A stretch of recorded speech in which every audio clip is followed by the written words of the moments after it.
Order, order. Will members wishing to take their seats please come to the table?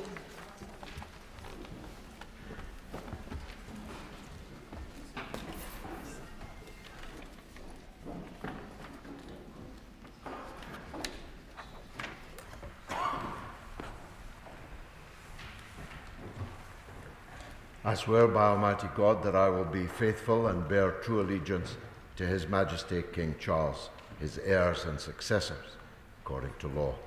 So help me God.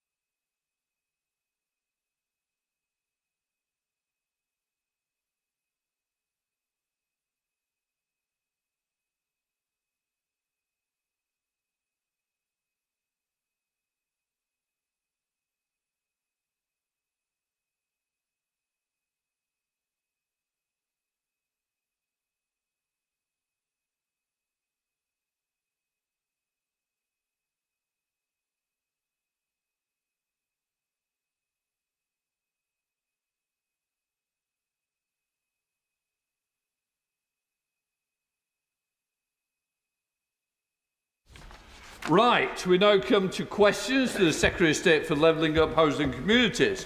Bob Blackman. Question number 1, Mr. Speaker. Minister. Thank you, Mr. Speaker. With your permission, I will take questions 1 and 17 together. We are investing almost £2.4 billion over 3 years to tackle homelessness and rough sleeping. These are unprecedented amounts. This includes over £1.2 billion through the Homelessness Prevention Grant, which councils can use flexibly to prevent homelessness and to help families move out of temporary accommodation. Last week, an additional £107 million was allocated to councils through the Single Homelessness Accommodation Programme, providing 808 homes for people sleeping rough. Well, Blackman. I thank my honourable friend for that answer, but clearly the number of people in temporary accommodation has risen by 10% in the last year, the number of rough sleepers by 27% across the country. So clearly the money is very much needed, and London councils all report that they are spending more than the temporary accommodation money that's been allocated. Equally, across the country, we've seen the pilots for Housing First, which have been outstandingly successful. So can we ensure that Housing First is introduced across the country and more investment is made to take people off the streets and provide a permanent home for them as they deserve? Minister. Thank you, Mr. Speaker. And I'd like to pay tribute to my honourable friend and everything that he has done in the homelessness space. And I was actually looking at the figures at the HRA Act the other day, and we have helped and supported 708,000 families courtesy of that Act to prevent homelessness. You are absolutely right that we did see an uptick in rough sleeping and homelessness, which is disappointing. However, I would say with rough sleeping that we are still below the levels of pre-pandemic levels. We're 9% below those levels and 18% below the highs in 2017. But I agree with my honourable friend about the success of Housing First. We have had pilots. We've invested £42 million in those pilots, and we're investing a further £30 million through the RSI. Lillian Greenwood. Thank you, Mr. Speaker. There are 142,000 children in temporary accommodation, a record high that's costly to taxpayers but devastating to the lives of children and families. And the government's own data shows it's utterly failed on its 2019 manifesto commitment to end rough sleeping by 2024. As the honourable member opposite has just said, up 27% in the last year, and I'd remind the Minister, 120% higher than in 2010. Is she happy for children and families to be paying the price for 14 years of Tory failure on housing? This government has got a concerted effort to tackle homelessness and to eliminate rough sleeping. I am not happy with the numbers in temporary accommodation, and that is why at the last autumn statement we saw a series of measures, including an additional £450 million into the Local Authority Housing Fund, taking that to £1.2 billion in order to improve the quality of temporary accommodation. We uprated the local housing allowance to the 30th percentile. That's worth £800 per family. Speaker, Southend has an abundance of accommodation deemed inexpensive by local authorities, and our city is picking up the tab for social care, education and long-term housing when other local authorities are not informing our city council that they're placing people in the city.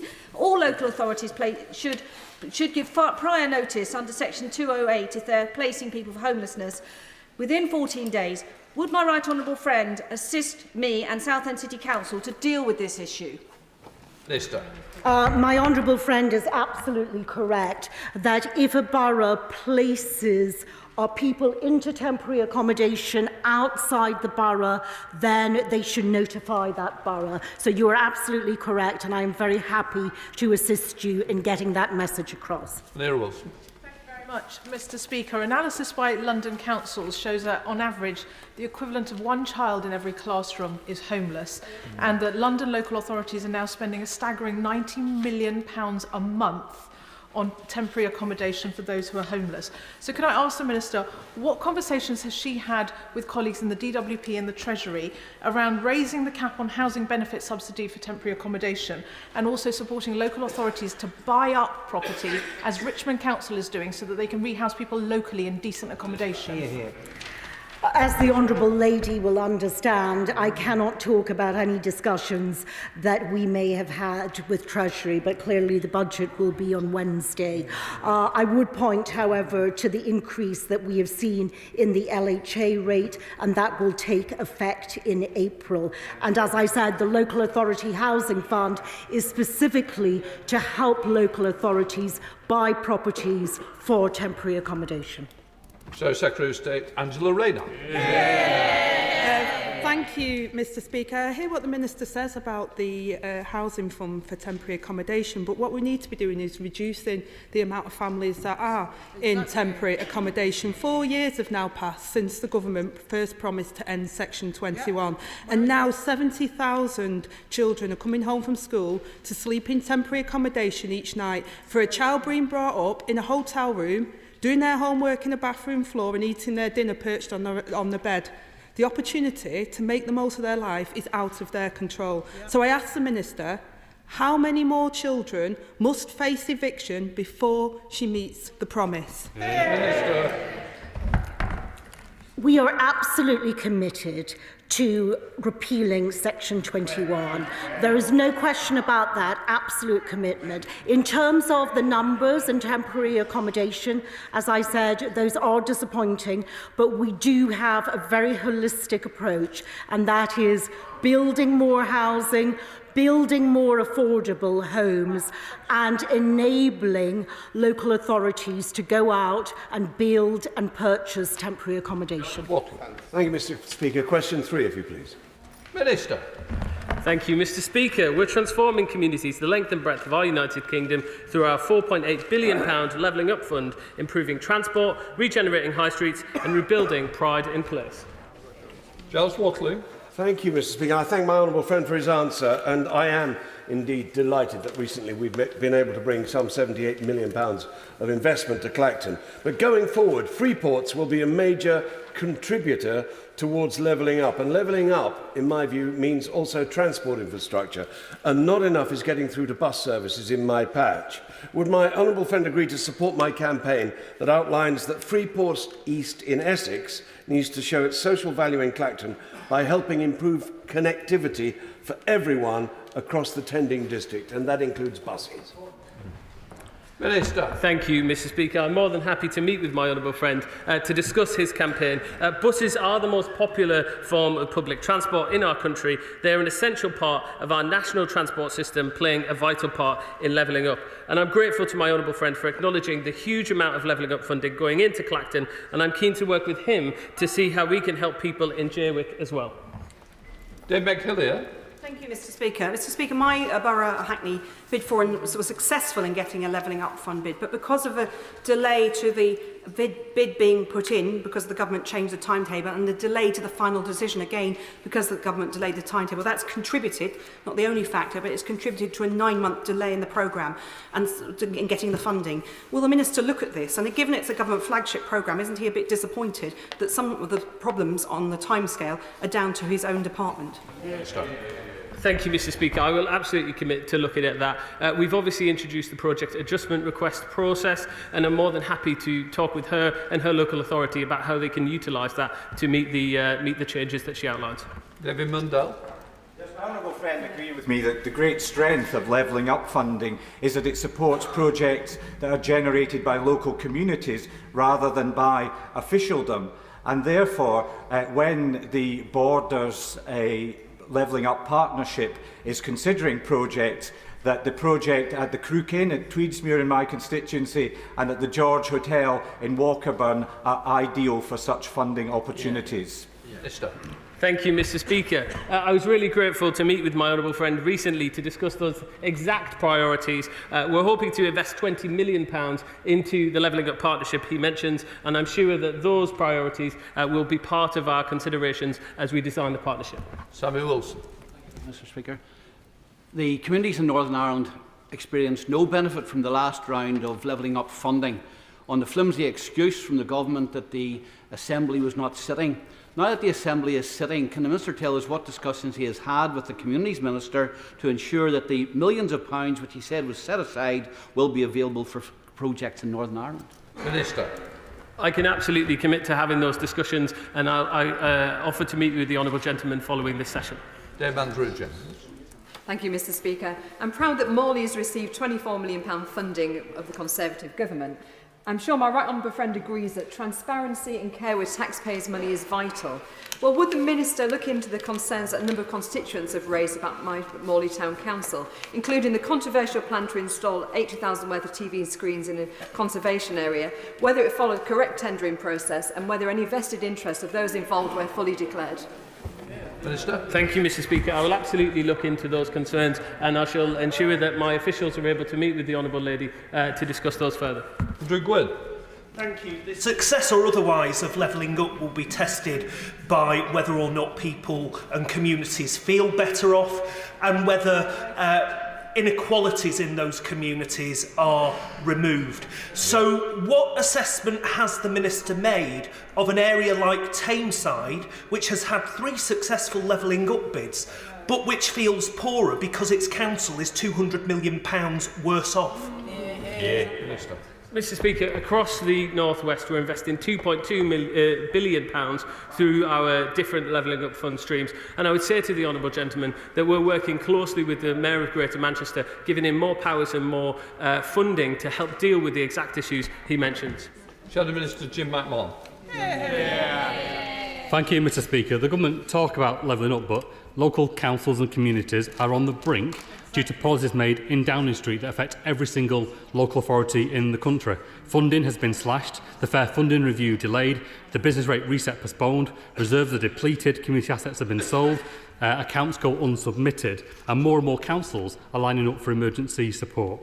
So isn't it time to end the sticking plaster politics and have a long-term plan for all of our communities' sake? Or is the government doing as a country is and waiting for the Labour government? Minister. Mr. Speaker, I'm sorry that the honourable gentleman failed to mention the long-term plan for Oldham, which is in his very constituency. We're investing £20 million over the next 10 years. Since 2019, we've invested £15 billion of levelling up funding across the country. We're committed to levelling up right across the country. Toby Perkins. Number 5, Mr. Speaker. Minister. Thank you, Mr Speaker. We have made available up to £64.7 billion for local authorities through the 24-25 local government finance settlement. And of course, local authorities can decide how to spend the majority of this funding. The government is also investing more than £5 billion into local highways maintenance this Parliament. And in October, we announced a further £8 billion to fix our roads. Toby Perkin. Well, Go Compare's recent pothole report described the potholes in Tory run Derbyshire as the very worst in England. The Conservative council leader was very clear of his view that it's funding decisions from central government that have forced the county to adopt the totally ineffective, in his words, sticking plaster and patching approach. He said the funding from government doesn't touch the sides of the issues for counties across the country. So why should Derbyshire motorists pay a Tory pothole tax with tyres, springs and suspensions all constantly needing repairing as a result of the state of our roads? Well, let me just say, let me repeat for the benefit of the honourable gentleman, the member for Chesterfield, £5 billion for local highways maintenance and £8 billion in addition announced in October. That is going to fill holes, including those in Derbyshire and his constituency, to support motorists, to support the economy and people going about their business. Well, Pritchard. Mr Speaker, it's normal in these circumstances to invite a minister to visit a constituency, and the minister is very welcome to visit my constituency, the Wrekin in Shropshire and Telford and Wrekin. But can I suggest if he does, in the Telford and Wrekin borough bit, could he bring a spare tyre? Because the potholes there are absolutely enormous. But can I thank the Minister for allowing £32 million to be released over the next 11 years to ensure that those potholes are filled. And rather than a pothole tax, can I thank you for the pothole fund? And finally, can I just say that if, I won't say it finally, but he's very welcome, bring a spare tyre. Well, Mr Speaker, as I struggle with my Lenten observations, I need no lessons about spare tyres. It's all about trying to get rid of spare tyres, as far as I'm concerned. But I'm grateful to the comments made by my right honourable friend, the member for the Wrekin. It's a part of the county of Shropshire which I know well. Those sums can be used and should be used by our upper-tier authorities, who are the Highways Authority, to make sure that their networks are working well, smoothly and safely. That benefits all, and this government is putting up the money to allow them to do it. So, Secretary of State Angela Rayner. Thank you, Mr Speaker. Public service workers and local leaders across the country are working incredibly hard to improve their local area and provide vital services. So rather than the begging bowl culture that makes them bid for money, will he take forward Labour's commitment for a long-term, more secure funding settlement so that they can plan for the future?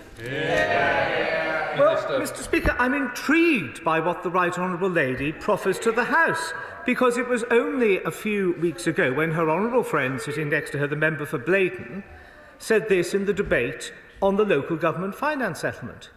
And apart from the honourable lady, the member for York, and the honourable gentleman who chairs the Select Committee, none of her colleagues, apart from her front bench, could be bothered to turn up and speak on it. And what did the honourable lady promise us? As I will come on to say shortly, we will have a review to look at the long-term plans. We understand the problems that local government is facing. Can I say to the Right Honourable Lady, part of the job of being in opposition is to work out the policies that she may want to deliver in government. Peter Grant. An extreme right-wing Conservative MP... question 6, I beg your pardon. Minister.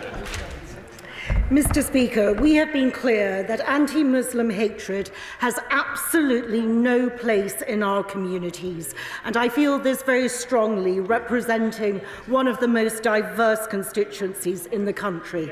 We have provided over £6 million to the Anti-Muslim Hatred Monitoring and Support Service, Tel Mama, and just shy of £30 million to schemes protecting mosques and faith schools. Funding for both measures has been uplifted in response to increased reporting since October.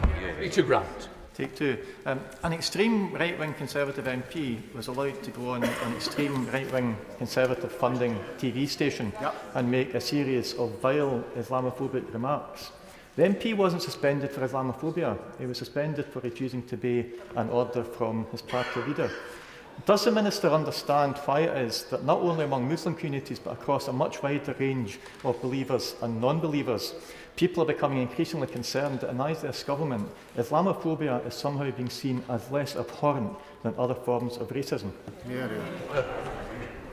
The government was absolutely clear that those comments were not appropriate comments, and that is completely clear. Any form of religious hatred is not acceptable in our society. The recent rise in anti-Muslim hate incidents and crimes is really worrying, and will the government do everything it can to improve education, to improve multi-faith understanding and tackle this scourge? Minister. My right honourable friend makes a very good point. I think education is critical and we need to bring our communities together. Last weekend I was delighted to attend an interfaith event in my constituency which included Holland Park Synagogue, where it was hosted, and Al-Manar Mosque. And I think that interfaith work and communities working together is critically important. Shadow Minister List-West. Thank you, Mr Speaker. But for almost 2 years, this Tory government has failed to appoint an independent advisor on Islamophobia. The former advisor has since criticised the government for their failure to engage, revealing that he couldn't even get them to provide terms of reference for his role. Does the Minister agree with me that this government lacks the political will to tackle this pernicious hatred, or even to call it out? I strongly disagree with the Honourable Lady, and I just like to let you know that we do plan to appoint a new independent advisor on anti-Muslim hatred, and we will be updating the House shortly. SNP spokesperson Anna Kaiser. I, like so many, am fearful that the inability to call out Islamophobia becomes essentially a scaremongering tactic used to stoke fear and division, garner support for the extreme far right, and makes life difficult or even dangerous for Muslims. Across all 4 nations, more can and should be done on a cross-party basis to tackle this hatred. This starts by being able to call out Islamophobia when it occurs. So can the Minister clarify what's the line between being wrong and being Islamophobic? Minister. Look, there is absolutely no question that those comments were wrong. I face the Mayor of London in opposition all of the time, and I can criticise him for so many things. I can criticise him on housing, on policing, on fire, on transport, but I would never ever accuse him of being in any way under the influence of Islamists. Anna Kaiser. That response will give people very little comfort. Let me paint a picture for the Minister of what life is like for many Muslims growing up and living across all these 4 nations. A month after the 9/11 attacks in 2001, my local mosque in Carfin was petrol bombed. The 2 men were sentenced to 1 year and 9 months, respectively. And ask most Muslims, they'll have their own stories. Muslims aren't asking for special treatment. They work, they pay their taxes, they send their kids to the same schools and support the same football teams. And whilst the government have had ample opportunity over the last few weeks to commit to tackling this stain on society, there's been no substantial change in policy. Friday the 15th of March next week marks UN's International Day to Combat Islamophobia. So will the government use this opportunity by committing to the adoption of the APPG definition? I want to make it very clear that this government will not tolerate religious hatred towards Muslims or any other faith group, and that is absolutely clear and a red line. I also want to make it very clear that this government is aware, very sadly, of incidents of anti-Muslim hatred, and that is why we put in place an extra £4.9 million of protective security funding for Muslim mosques, faith schools and communities. We are absolutely 100% behind our Muslim communities. Angela Reid. Number 7, Mr Speaker. Thank you, Mr Speaker. With your permission, I will take questions 7, 9, 14 and 23 together. The Department publishes official statistics on homelessness duties owed, including the number of households that are threatened with homelessness following service of a valid Section 21 notice. We are committed to the abolition of Section 21 through our landmark Renters Reform Bill, which will deliver a fairer private rented sector for both tenants and landlords. Thank you very much, Mr Speaker. In 2019, the government promised to abolish Section 21 no-fault evictions, but the bill that he was talking about, that they've come up with, finally published 5 years later, does not actually abolish Section 21 no-fault evictions. Meanwhile, 140,000 children are living in costly temporary accommodation, and it's now in Wallasey, in my own constituency, we're getting 1 or 2 cases every week of this happening. The problems are piling up, so when is this government going to do what it promised? Stop delaying, stop dithering and abolish no-fault evictions. Mr Speaker, as I've already said, we're absolutely committed to abolishing Section 21. We've got the Renters Reform Bill that's going through the House of Commons at the moment, and I'm looking forward to debating with her when it returns to this House. Thank you, Mr Speaker. Mr Speaker, my borough of Enfield topped London's league for Section 21 evictions last year, setting a grim record and resulting in a dramatic rise in homelessness, homeless families approaching the Council for help. At its peak, the borough had 400 families approach the council for help in 1 month. Yet the government ministers are unwilling to stand up to their own backbenchers on this. The minister says they are committed to abolishing this. Can I please ask him, when will you bring the bill back to this House so we can bring an end to no-fault evictions? Thank you, Mr Speaker, and I pay tribute to the Honourable Lady, who I've heard campaigning on this issue a number of times, and I'm well aware of her concerns for her constituents, and as I've already said, we are absolutely committed to abolishing Section 21. We'll bring forward the bill as soon as we're able to, but what I would also say to her is the Mayor of London is not building enough homes. They're not building homes to the government's assessed need for London. He's not even building homes to his own target.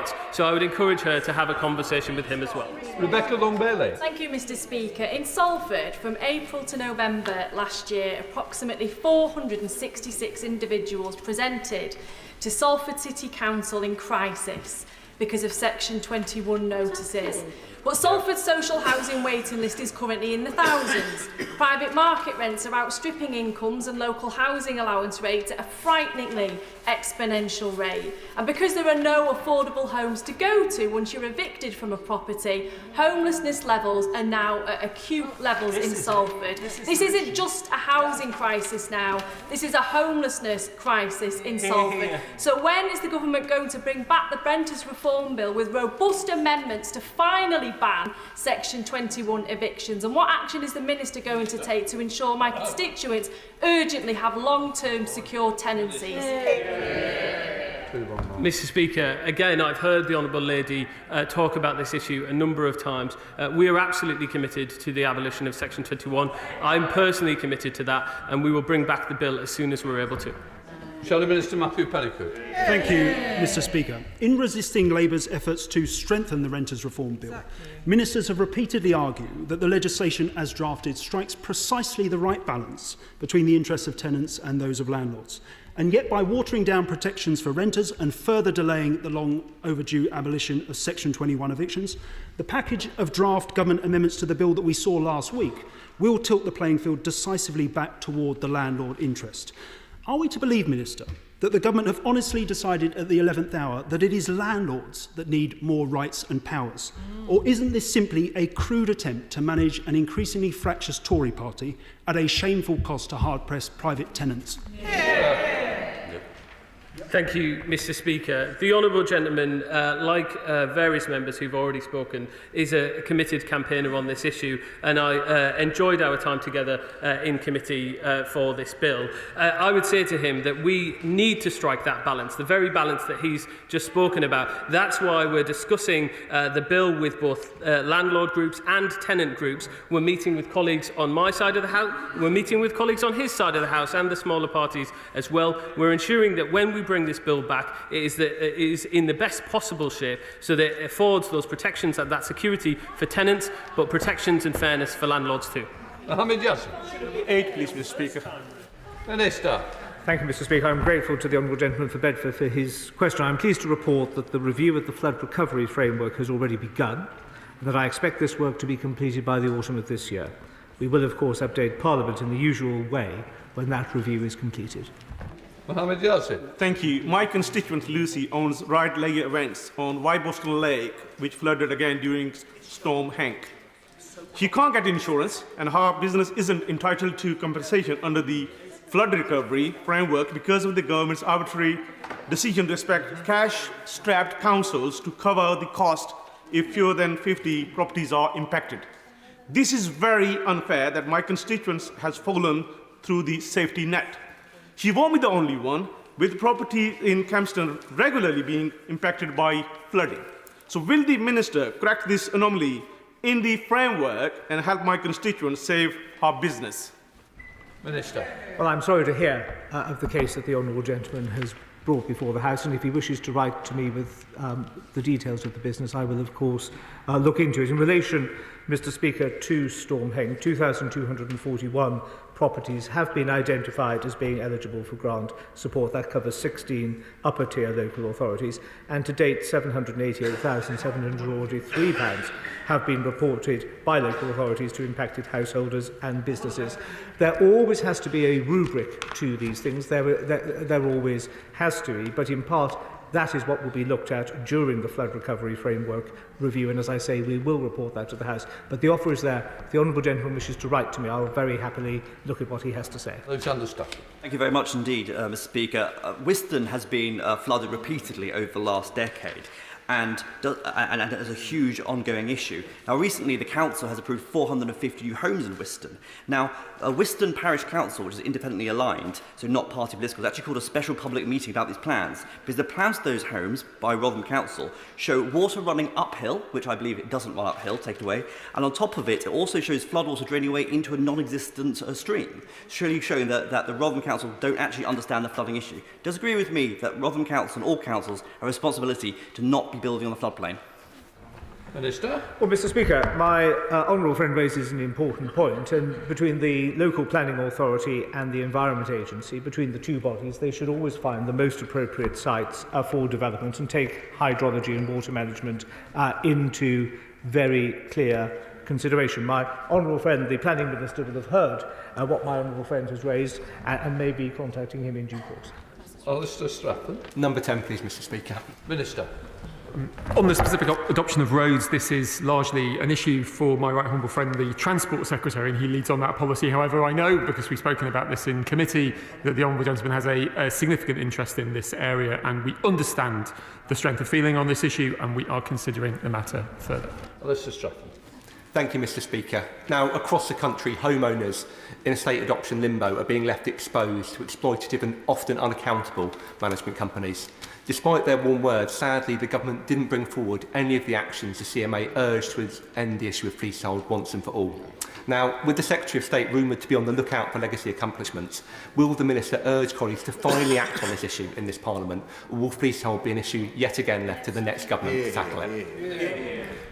With the best will of the world to the honourable gentleman from Mid-Bedfordshire, the CMA report was published a few days ago, and the leasehold bill has been progressing through this House for a number of months before that. But on the specific point, I hope he would accept, as other members in the House have done so, including on his benches, that the leasehold bill is a significant improvement for estate management, the right of redress to tribunal, further information, the right of absolute clarity on service charge, all of which have been demanded and asked for quite rightly by residents, and we are bringing forward changes. And I say we are considering very carefully whether there's anything further we can do. Tom Hull. To number 11, Mr. Speaker. My department is engaging with all town deal recipients to support delivery through our performance monitoring process, and we have a particular interest in progress in Ipswich, following the allocation of £25 million secured by the member for Ipswich for 10 projects in Ipswich. Thank you, Mr. Speaker, and I'm very grateful for that investment. The Secretary of State will know that my honourable friend and member for Bishop Auckland had to intervene because of the slow production of the business cases. We got over that hurdle. However, sadly, years later, we're still desperately waiting for delivery on the ground. When it's bodies other than the Labour-led council responsible for projects, they get delivered, no problem. But when it's a Labour-led council in the driving seat, what we see is no delivery. Whether it is cock-up or conspiracy, it's not good enough. Will the Secretary of State please intervene to let them know that it's not right to put politics before the delivery that Ipswich people desperately need? Well, my honourable friend is a Bonnie Fechter for Ipswich, and he's absolutely right on the local shopping parades project and also the former Paul's silo building. I'm afraid we have not seen the progress that we would expect, and it's simply the case that the Labour Council in Ipswich is not delivering for the people of Ipswich in the way that he so brilliantly does. Mr. Speaker, I thought the Secretary of State's government was introducing all these deals in order to help parts of the country that were struggling, where more people who have less earnings live. I have been, like him, I have been watching very carefully who's getting the money. How come so much of the money goes to Tory marginal seats? Is that fair? Firstly, Ipswich is an area that deserves investment, an area that has been overlooked and undervalued under Labour governments. Secondly, on Friday, I was proud to be able to announce additional investment in a mass transit system which will enable his constituents in Huddersfield to travel more quickly across West Yorkshire to Leeds and Bradford. It is the case, sadly, at the moment, that we don't have Conservative MPs in Leeds or Bradford, but we do know that the Labour marginal seats in Leeds and Bradford, and of course the marginal seat of Huddersfield, will very soon have Conservative representation. Thank you, Mr. Speaker. Question 12, please. Thank you, Mr. Speaker. With your permission, I will take questions 12 and 22 together. Our £150 million community ownership fund is open to voluntary and community organisations or parish, town and community councils from all parts of the United Kingdom who have a viable plan for taking ownership of a community asset at risk and running it sustainably for community benefit. So far, we've awarded £71 million to 257 community projects, including £1 million to Gig Lane, the home of Bury FC. Detailed guidance on criteria is available in the prospectus on gov.uk. Thank you, Mr. Speaker. Silkstone Common Methodist Church in my constituency hasn't been used for worship for some time, but it's a really important community space where a wide range of community groups meet regularly. Now, sadly, I understand that the Methodist Church may now sell the building, threatening the future of these groups, but the Parish Council, Silkstone Parish Council, have managed to have the building listed as an asset of community value.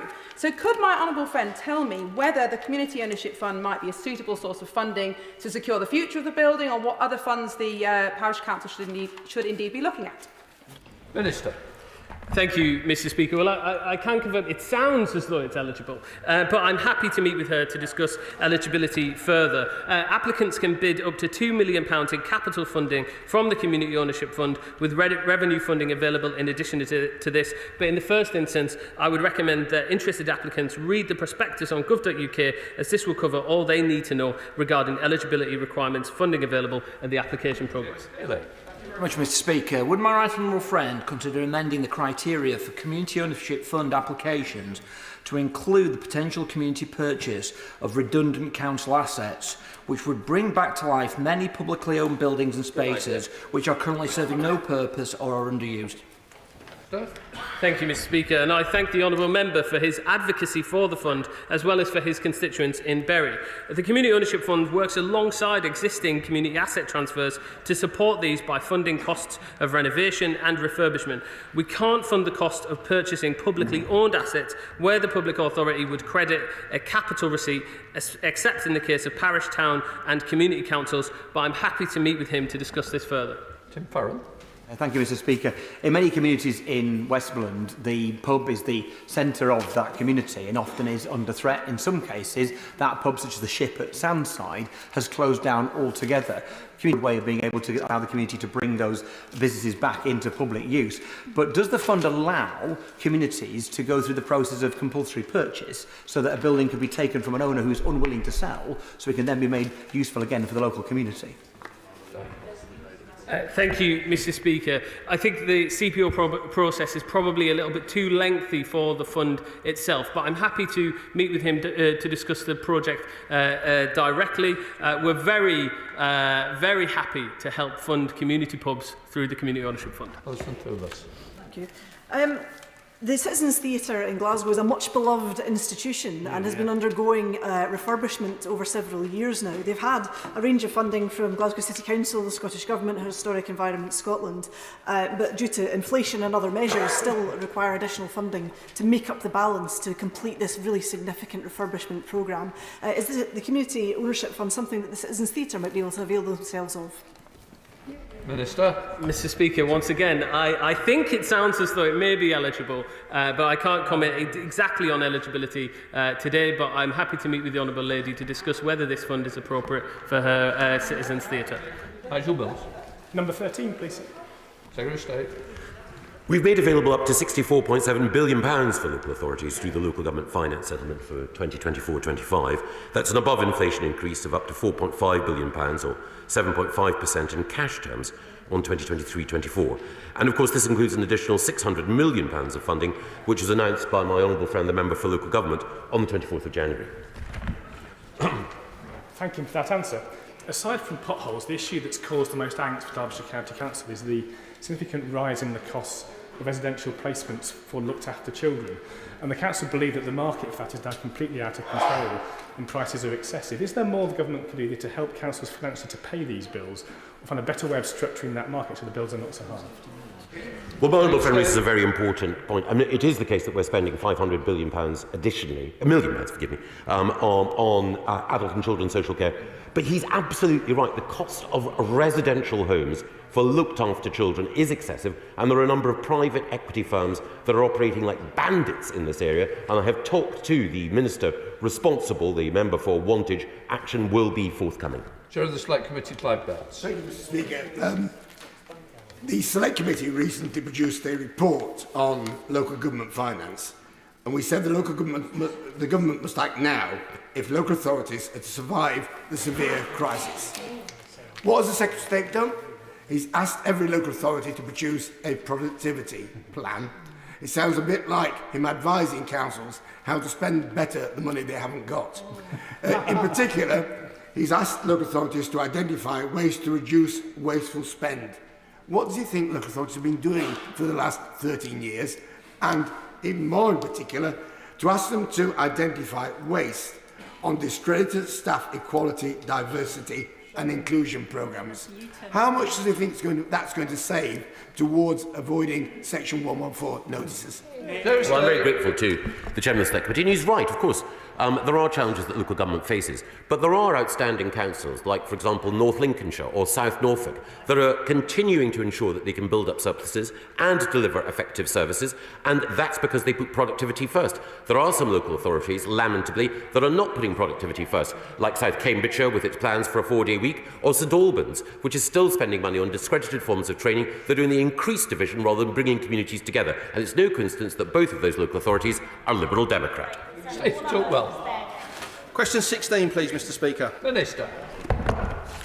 Thank you, Mr. Speaker. Where landlords fail to keep their properties in an acceptable condition, local authorities can issue improvement notices and impose penalties for non-compliance. Social tenants can already access the Housing Ombudsman Service, and the Renters Reform Bill will establish a new Landlord Ombudsman Service so private tenants can also seek free redress. Steve.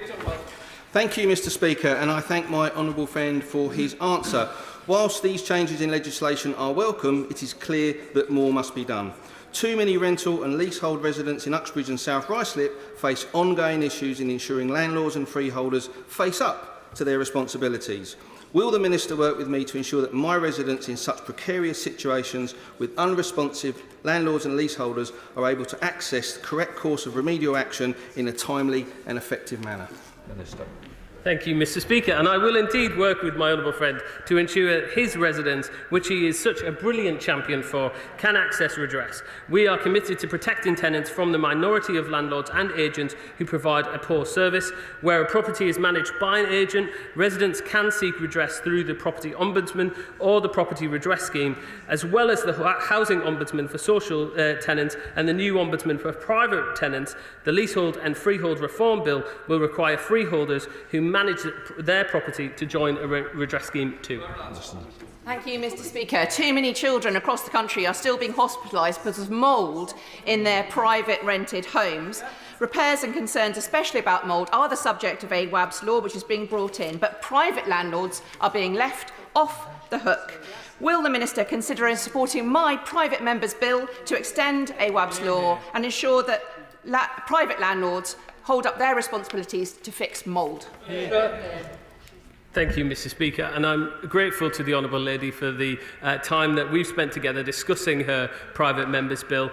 Through the Renters Reform Bill, we're introducing a new decent home standard for the private rented sector, which I believe covers the majority of her bill, but I'm happy to continue the discussions further with her.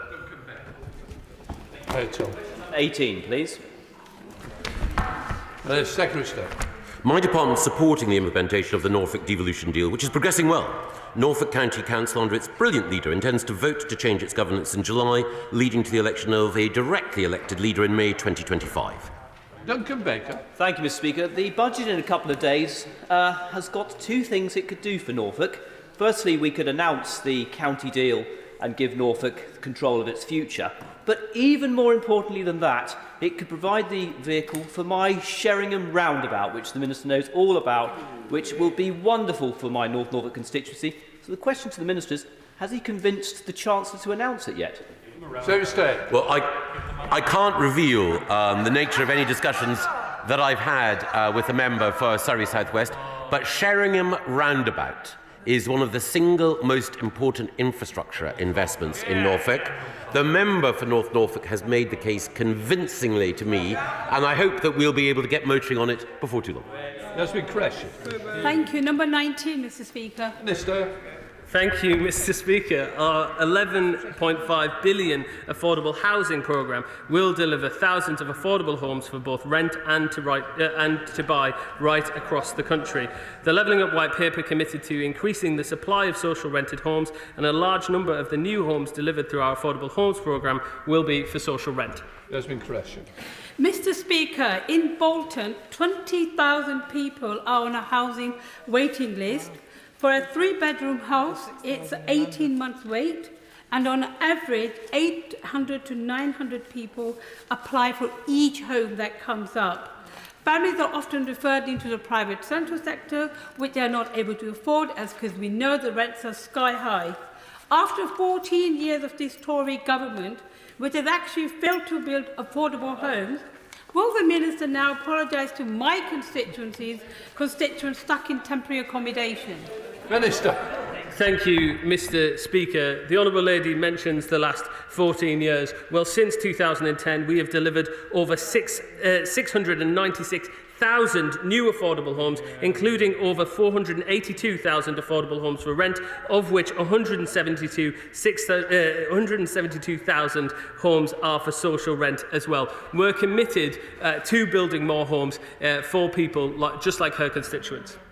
We now come to Topicals, Debbie Abrahams. T1, Mr. Speaker. Stay. Thank you very much, Mr. Speaker. On Friday at the Convention for the North, I was delighted to be able to confirm enhanced devolution deals for the Liverpool City region, West Yorkshire and South Yorkshire, and also additional investment in Blackpool, Sheffield and Blackburn, including £1.5 million for Tony's Empress Ballroom, which, as you will know, Mr. Speaker, is an iconic Northern Soul dance floor. I look forward to visiting it soon with you and with the Shadow Secretary of State. On the floor tonight, Debbie Abrahams. Thank you, Mr. Speaker. Mr. Speaker, I had a constituent who came to a surgery of mine recently with her 7-year-old son to show some appalling photographs of the private rented accommodation that they live in. the little boy asked me, with thick mould in his bedroom, if he was going to die. So given the recent remarks by the Housing Ombudsman, I'm particularly emphasising the link between housing conditions and health, what urgent action is he going to take to address the appalling situation with private rented health? Well, we will shortly be saying more about the Decent Home Standard and the extension of Ombudsman powers to deal with precisely the sorts of situations that she quite rightly raises. Dr. Therese Cotter. Since the last ELUC questions, my local association, Flagship New Tide, have sold off 3 more homes in Aldborough at auction. However, the same housing association is failing to take action on antisocial behaviour that's happening to several of my constituents in Saxmundham. What powers can we apply to make sure that people who do the right thing, want to live in their home peacefully, are not surrounded by people dealing drugs, breeding illegally pets, and making sure that other people's lives are in misery? Minister. Thank you, Mr. Speaker. Tackling antisocial behaviour is a priority for this government, and that's why we've published our antisocial behaviour action plan, backed with £160 million of new funding. We've committed to a 3 strikes and you're out ASB policy, and landlords will be expected to evict tenants whose behaviour is disruptive to neighbours. From the 1st of April, my honourable friend will be pleased to know, this regulator of social housing will require registered providers of social housing to work with the appropriate local authority departments, the police and other relevant organisations to tackle antisocial behaviour. Minister Florence Session-Loman. Thank you, Mr. Speaker. This week's budget will be a big one for young people, 16 and 17-year-olds, who are probably starting work or making those important education choices. Yet, they currently have no say on who the next government's going to be.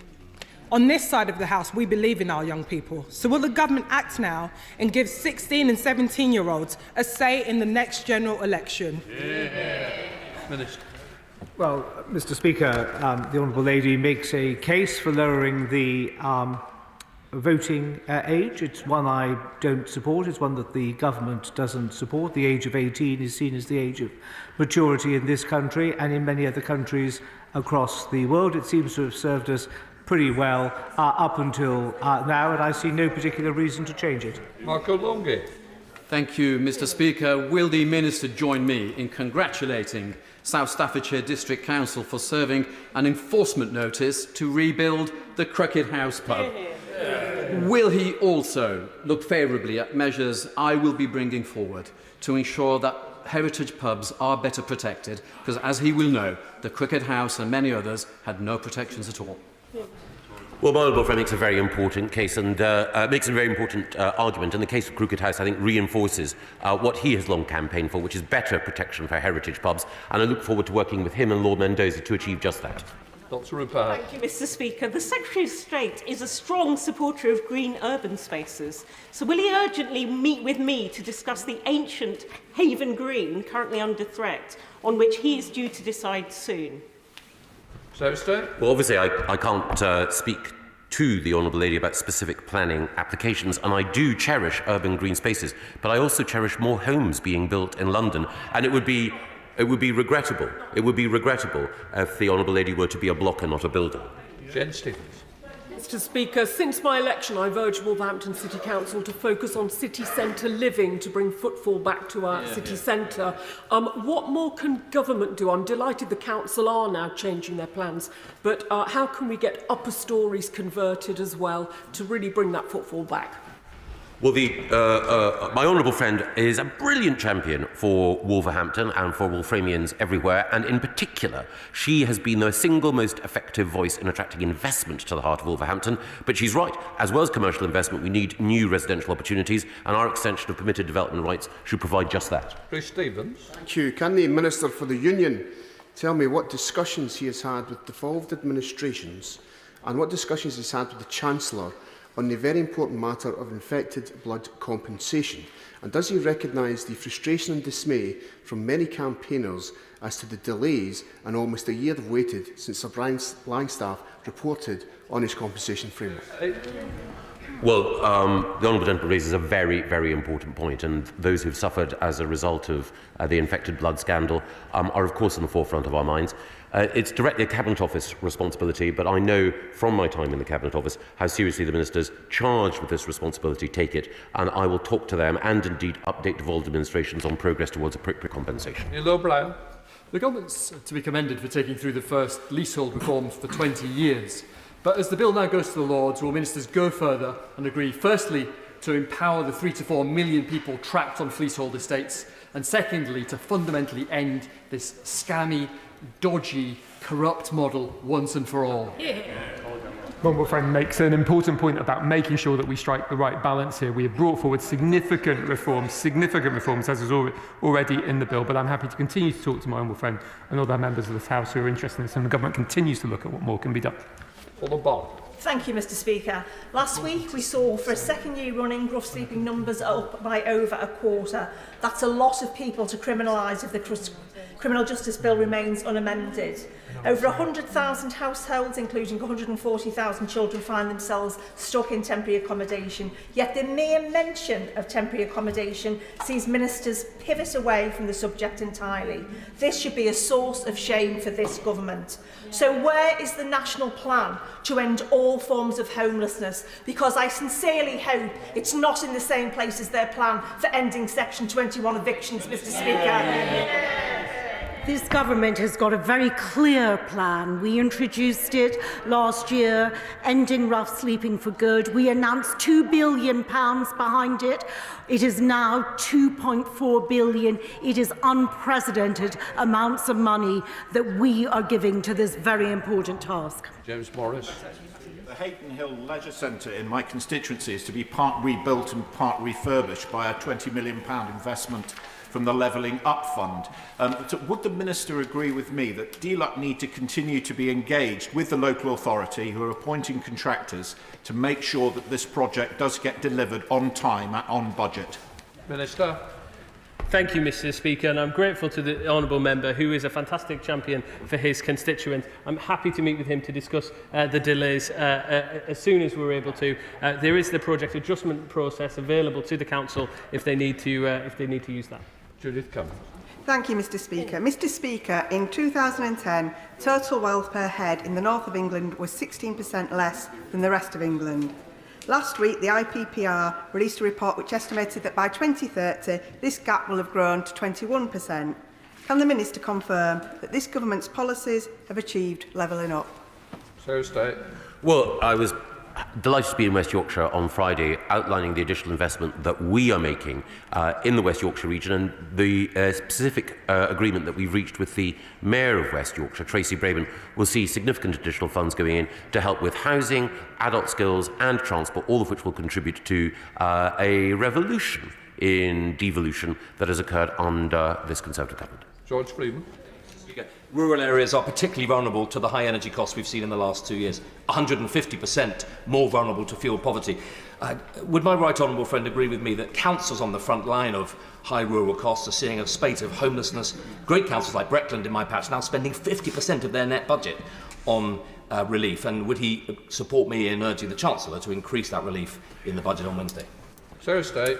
Well, my right honourable friend makes a very important point. We're concentrating, of course, on making sure that we can level up the North and Midlands, but we also need to recognise that levelling up encompasses making sure that those in rural areas who contribute so much to the life of our nation are also supported through the challenges that the cost of living crisis has generated. Jim Shannon. Thank you, Mr. Speaker. Can the Minister advise on how many people took up the offer of the former Help to Buy ISA scheme, and whether consideration has been given to another such scheme to allow young people to get on that seemingly impossible first rung of the property ladder? Minister. We continue as the government to bring forward as many interventions as we can to support young people to get onto the housing ladder. There's over 800,000 first-time buyers that have managed to do that since 2010. I'm happy to meet with the honourable gentleman to talk more about the points he has made. Thank you, sir. Today, the Charity Commission have issued new guidance for charities who refuse to accept donations. This comes after the RNLI turned down a donation from Dungarvan Foxhounds in the Republic of Ireland. Now, declining a donation from a lawful source may not be consistent with trustees' legal duty to further their charity's purpose. Will my right honourable friend support the right of communities throughout the British Isles to donate to charities of their choice? Well, my right honourable friend, the former Attorney General, raises a very important point. We want to do everything we can to encourage charitable giving. I will look closely at the case that he mentions, raise it with the Cabinet Office, and of course with the very distinguished chair of the Charity Commission, who's been doing such a good job, Orlando Fraser-Casey. Rachel Baskell. Thank you, Mr. Speaker. There are businesses in York which haven't been able to trade for over 4 months due to flooding, and the flood recovery framework precludes them from getting funds, whereas in Tory shires they're able to access funds. So will the Minister meet with me to discuss the fact that my businesses can't get any funding, and let's find a way forward so that they do not miss out? Yes. Luke Hall. Oh, thank you, Mr. Speaker. Councillors will not be covered by the newly passed Neonatal Care Leave and Pay Act, and at risk of losing extra responsibility allowances if they have a child who spends time in neonatal care. So will the local government minister issue guidance to councils, asking them to ensure that all parents are protected if they're councillors and find themselves in those most difficult circumstances? Minister. Mr. Speaker, this is a campaign which my honourable friend worked on. We spoke about it last week. I understand entirely the merits of the argument that he's making. So powerful is my honourable friend as an advocate that I have already put in place and in hand work on that in order to deliver what he's talking about. Richard Ford. Thank you, Mr. Speaker. Thinking about the Community Ownership Fund, it is very welcome that the match funding requirement from local organisations has been reduced to 20%. In future rounds, could the criterion around match funding take account of prior investment by the community, such as the very many small donations that people in the Axe Valley area gave to build Seaton Community Hospital? Very good. So, Stay. Well, that's a very interesting idea, and I'm very fond of the Axe Valley, so I'll look at it. Thank you, Mr. Speaker. 1244. That was the date of the first market charter awarded to Wellington in Shropshire in my constituency. In the last 3 years, Mr. Speaker, £3 million under the Towns Fund, £10 million under the Levelling Up Fund, and £800,000 under a fund I can't remember. But 3 funds, record investment from this government into Wellington, 800-year-old market town.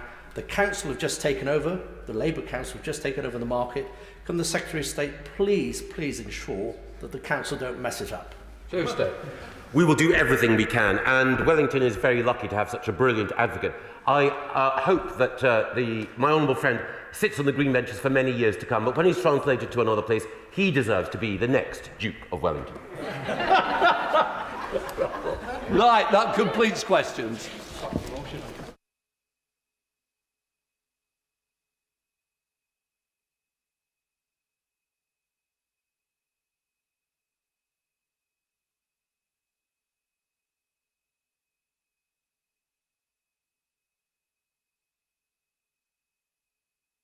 We now come to the urgent question. Dame Diana Johnson. Thank you, Mr. Speaker. To ask the Secretary of State for the Home Office if he will make a statement on the publication of 13 reports by the former Chief Inspector of Borders and Immigration on the 29th of February, and how the Inspectorate will now operate in the absence of a Chief Inspector or Deputy. Minister. Thank you, Mr. Speaker. We recognise that independent scrutiny, such as that provided by the independent Chief Inspector of Borders and Immigration, plays an important role in ensuring we have an effective immigration system. In January, the Home Secretary made a promise to the former Chief Inspector of Borders and Immigration to publish all overdue reports as soon as possible, a point that I repeated in the House last month in response to an earlier urgent question.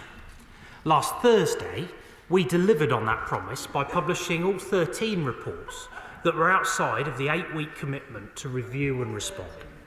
We take ICIBI reports seriously, and we do not wait until publication to act on their findings. Indeed, some of the report's recommendations have now been implemented, and work is ongoing across the department to implement others. This includes action to strengthen border security and improve the system for processing asylum claims. The final 2 reports from the former Chief Inspector of Borders and Immigration will be published in the established 8-week period. There's no requirement for a Chief Inspector to be in place for that to happen.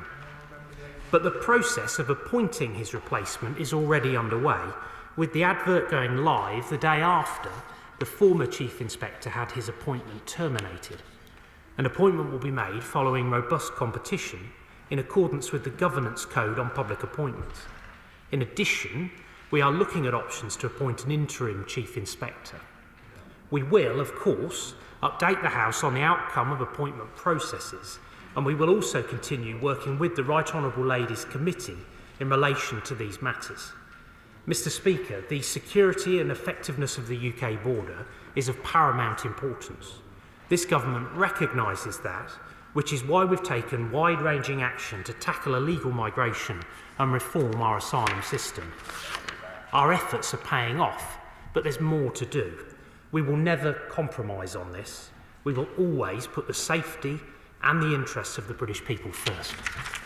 Dame Diana Johnson. I agree with the Minister that the role of the Chief Inspector of Borders and Immigration provides indispensable scrutiny of vital Home Office functions. And on Tuesday the 20th of February, the Home Secretary sacked David Neil. 8 days later, the Home Office published 13 of the 15 reports the Chief Inspector had submitted during his tenure, none of which were published within the agreed deadline of 8 weeks following receipt. And the reports do raise multiple serious concerns about the Home Office's handling of border security and immigration operations. So can the Minister confirm what action is actually being taken to address the report findings that the protection of borders at airports is neither effective nor efficient, with border posts being left unstaffed? What steps will the Minister take to remedy the serious failures identified in attempts to discover illegal goods at airports?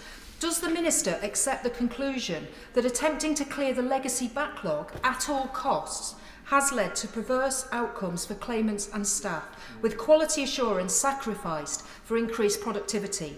And with a new Chief Inspector not expected to be in post for 6 to 9 months, and with no deputy to step up and exercise statutory responsibilities, will the Minister explain exactly how the Inspectorate will operate during that period? Is all inspection work now on hold? And what happens to the Inspectorate's 30+ members of staff? Last week, David Neil told the Select Committee of his concerns regarding Wethersfield Asylum Accommodation Centre, relating to suicide, violence and the lack of expertise to manage the situation. Will the Minister now agree for the committee's request to visit Wethersfield? The committee also published last week the 10 changes that David Neil thinks need to be made to improve the effectiveness of the Inspectorate, including the power to publish its own reports, creating a deputy position and access to commercial contracts entered into by the Home Office. Does the Minister have any plans at all to implement any of those recommendations? And finally, can the Minister comment on the joint letter sent by 7 national Home Office editors complaining about the decision to publish a slew of Home Office reports on the same day as the Sarah Everard report? Minister. Well, I'm very grateful to the Chairman of the Select Committee for not only asking those various questions, but also for the opportunity to respond on these points today. I have to say it is rather surprising that ministers are being criticised for doing precisely what it is that they said they would do. We said, and actually I was pressed on this a couple of times, and I was asked when these reports would be laid. I said that that would happen soon. I then subsequently said that that would happen very soon, and that commitment was fulfilled.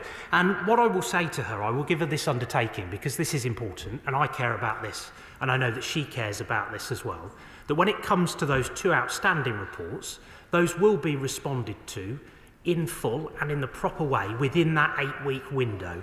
I would refer back to my late friend James Brockenshire's commitment that he made to this House. She will appreciate that I have come back to the department in December.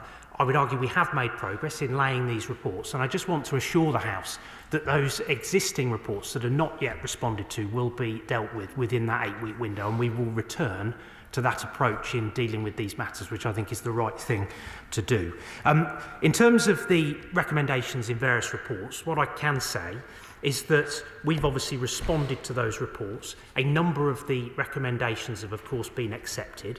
A number of recommendations have been progressed. A number of recommendations have been completed. Those reports speak for themselves and give an indication of the direction of travel that we intend to make. And, of course, we also want to engage with the next inspector around that performance to make sure that they have an important role in overseeing the delivery against those commitments that we have made to respond to the issues that were raised, understandably, within those reports. On the specific issue of general aviation, that falls within the reports that are still to be responded to. As I've said, that will happen within that 8-week window. That is a commitment that I undertake to fulfil.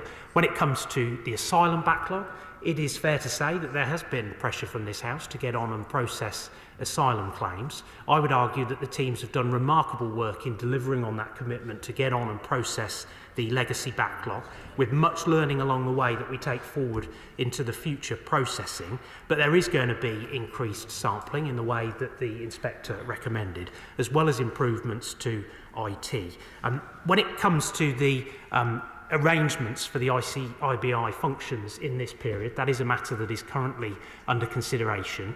Minister Tomlinson is actually the lead on that aspect of the department's work, and I know that ministers will update the House accordingly. On the request about Wethersfield, I'm very happy to consider that request from the Home Affairs Select Committee to visit. But I think one of the most frustrating things about all of this is that if Mr Neil hadn't gone to the media in the way that he did, providing that information into the public domain in a way that was in breach of the terms of the agreement that he had with the department to take on this capacity, he would still be in post and able to engage in this dialogue this week.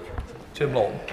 Mr Speaker, can I follow on some specific questions that the Minister did not pick up from the Chairman of the Home Affairs Select Committee? Is it the case, or is it not the case, that David Neil was dismissed by Teams call by a civil servant, and why wasn't he afforded the courtesy of actually seeing a minister? Is it not also the case that despite having a recruitment process that started last November, no suitable candidates came forward and the post has had to be re-advertised at a higher salary? And thirdly, he's not mentioned anything about how the inspectorate actually operates. Is it not the case that the 30 civil servants are not able to carry on the work on the current reports they're working on? They're not able to carry out any inspections. They're not able to pick up the schedule of reports that have already been programmed in, and they're not able to comment on any responses from these reports. And finally, can he assure me there were no redactions or nothing was removed from those 13 reports published en masse last week, because there's no inspector or deputy inspector to challenge the contents of his actual reports that have been put in the public domain? Minister. On the final point that my honourable friend raises, I will just want to go away and check on that point and write to him accordingly. What I would say is that quite clearly this is an important function. The recruitment process was restarted the day after Mr Neil left the role. We are keen to make progress in appointing a new Chief Inspector of Borders and Immigration. I would encourage people to put themselves forward. As I say, this is an important role and one that we place value on as a government. I think that the relationship with the IBI will be in the terms that I've set out, in terms of getting on and publishing those reports within that 8-week framework in terms of the existing workload. And we also want to continue to engage constructively with them in relation to the role when their successor is appointed.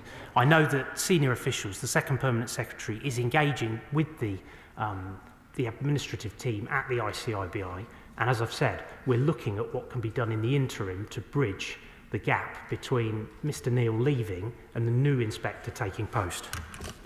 Shadow Home Secretary Yvette Cooper. Thank you, Mr Speaker. We think of the family and friends of the 7-year-old who lost her life in the Channel this weekend. It matters more than ever to stop the criminal gangs and dangerous crossings that are undermining border security and putting so many lives at risk.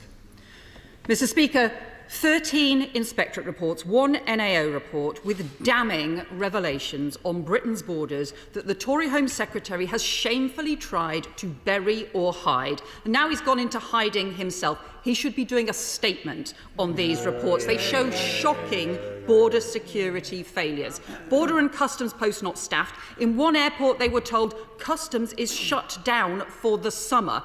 equipment either broken, not available or untrusted, lack of anti-smuggling capability, protection of the border is neither effective nor efficient. So tell us, how many times have customs and border posts gone unstaffed this year? Does the Minister even know? How many high-risk private flights weren't checked in person? How long will there be no inspector in post? More findings. Only 2 people removed under the inadmissibility process they claimed would cover tens of thousands. 147 unaccompanied children who went missing, still not found.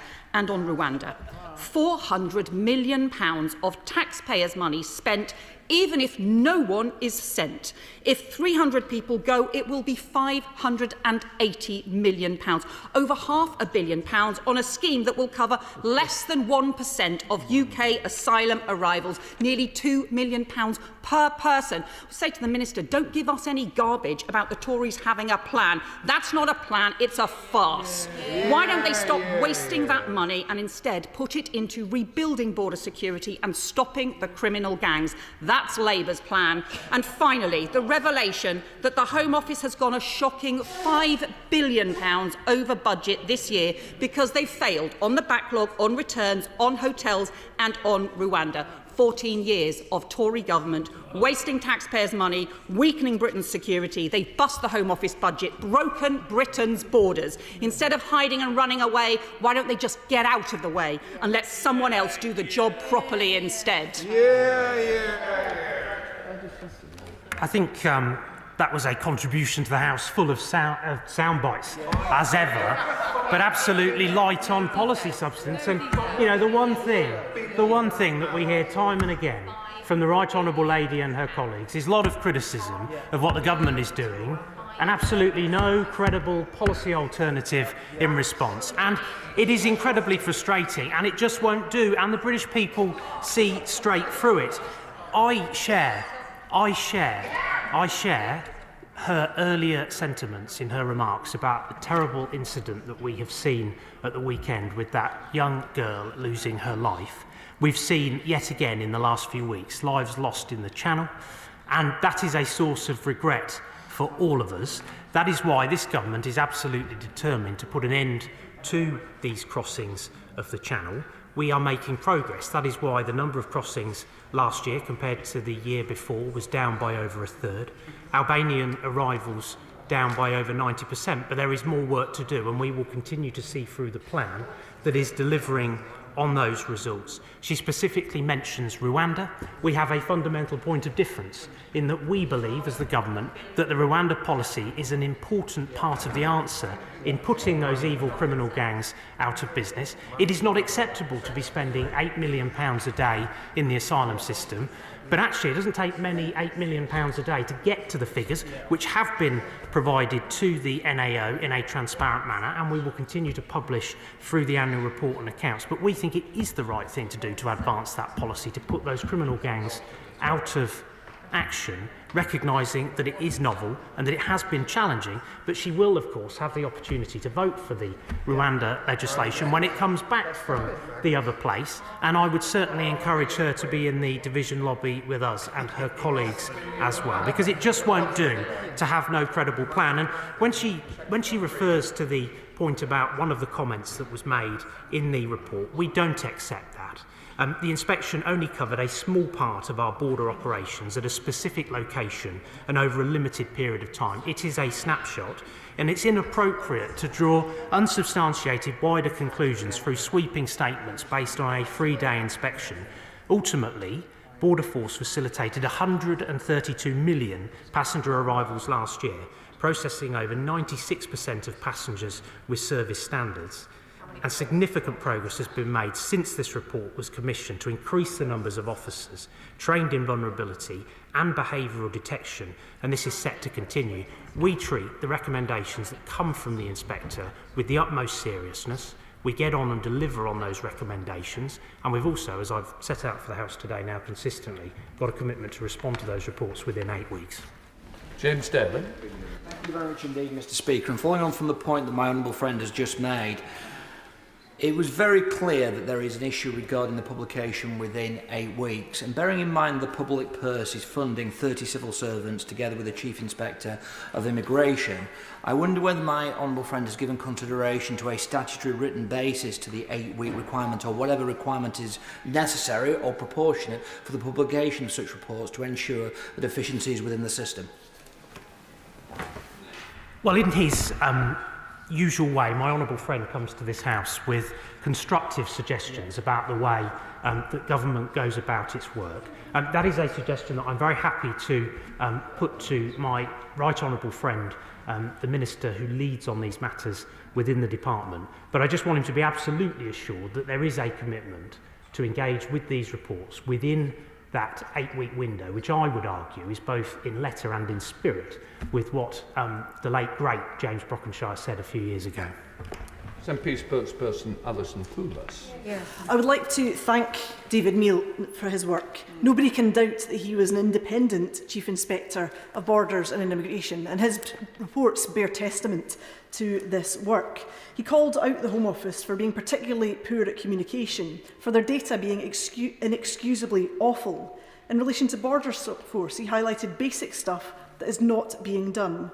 He shone a bright light in the shoddy treatment of unaccompanied children in hotels, some of whom are still missing to this day and the Home Office has not yet found.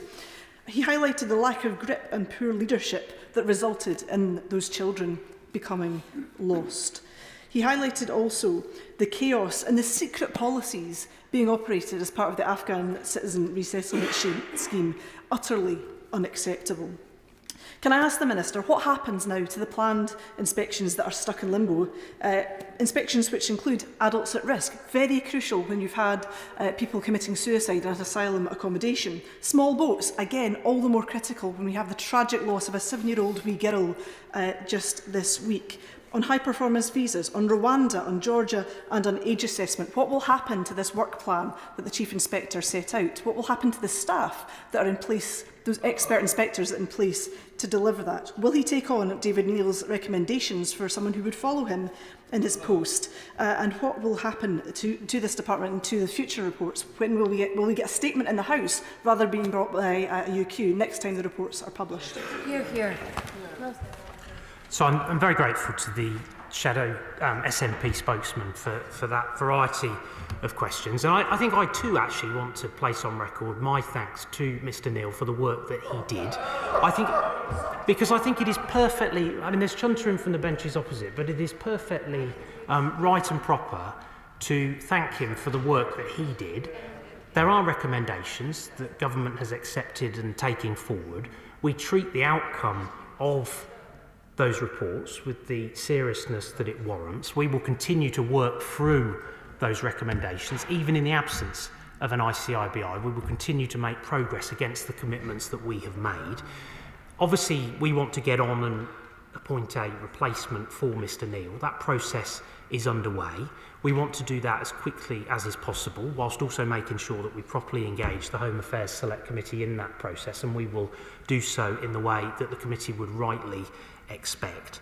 On the issue of UASC hotels, I think it is welcome that we no longer have any UASC hotels under the auspices of the Home Office, but the recommendations that were made within the report still stand, and again we treat seriously. As I said to an earlier Home Affairs Select Committee appearance, I treat with the utmost seriousness tracing missing asylum-seeking children, and we have managed to track down more of those children relative to the time when we met at the Home Affairs Select Committee, with better relationships with the police around that, improved guidance and other steps. On Afghan arrivals, we continue to see Afghans coming across under the ACRS. That is welcome, and we will continue to evolve that scheme and make improvements where we can. We've made commitments around that scheme. That is an issue that is of real importance to me. That is a responsibility that I take incredibly seriously, to fulfil our promises to those people of Afghanistan who worked with the British government and others. And as I say, I want to make sure that we go about this recruitment process in the proper way, involving the Home Affairs Select Committee. There will be that engagement with the Secretariat at the ICIBI that the Second Permanent Secretary is leading. and we will get on and appoint a successor. I'd like to pay tribute to David Neal. It's fair to say when we did the pre-appointment scrutiny of him in the Home Affairs Committee, we did have doubts, but he's proved himself to be a diligent and dogged public servant in some of the most difficult circumstances. Notwithstanding the issue of him not being reappointed, the 13 reports that have been published raise significant issues, whether on the borders at City Airport, Afghan resettlement, child asylum seekers. So what assurances can the Minister give that, despite the fact these have only just been published, work has been undertaken on them?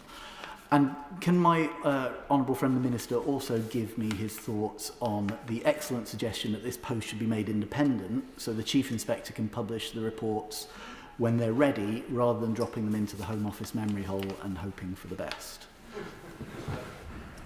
So it's fair to say, and again, my honourable friend is a diligent member of the Home Affairs Select Committee, it is fair to say that where recommendations are made, we engage with that constructively, and quite often progress will be made against those recommendations even in advance of reports being laid. And he can absolutely have assurance from me that we will continue to work through the commitments that we have made in responding to various recommendations that were made in those 13 reports, and the future reports will be laid within that 8-week window, having made that promise to this House. In terms of the procedural element that he raises, I'm very happy to take that point away and raise that with ministerial colleagues with responsibility directly for the ICIBI relationship. And Abbott. As colleagues have said, the Home Affairs Select Committee found Mr Neal a very diligent and committed public servant. But I'd like to ask the Minister, does he share the Chief Inspector's concern about unaccompanied child migrants? He reported on them playing very unsuitable games, trying to bet which one of them will be the first to go into foster care, their ages being overestimated. So you have children sharing bedrooms with much older adults. Does he propose to follow up on any of the issues with the Chief Inspector raised? The Right Honourable Lady should know that that is an area that we have been very concerned about. That issue of unaccompanied asylum-seeking children should never ever be the subject of a game.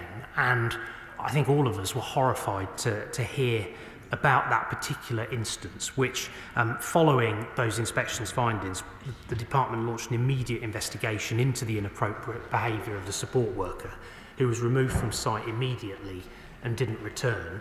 As I've said, all 7 hotels used to accommodate unaccompanied asylum-seeking children have since closed, but those are recommendations that we have treated seriously as a department, and I think that there is a lot of learning there for the future that we would want to be cognizant of as we take forward our work, but also the wider work that we do with local authorities in this area of safeguarding the most vulnerable children. Sir Julian. May I welcome the Minister's earlier assurance about Afghans who fought or otherwise supported our troops against the Taliban.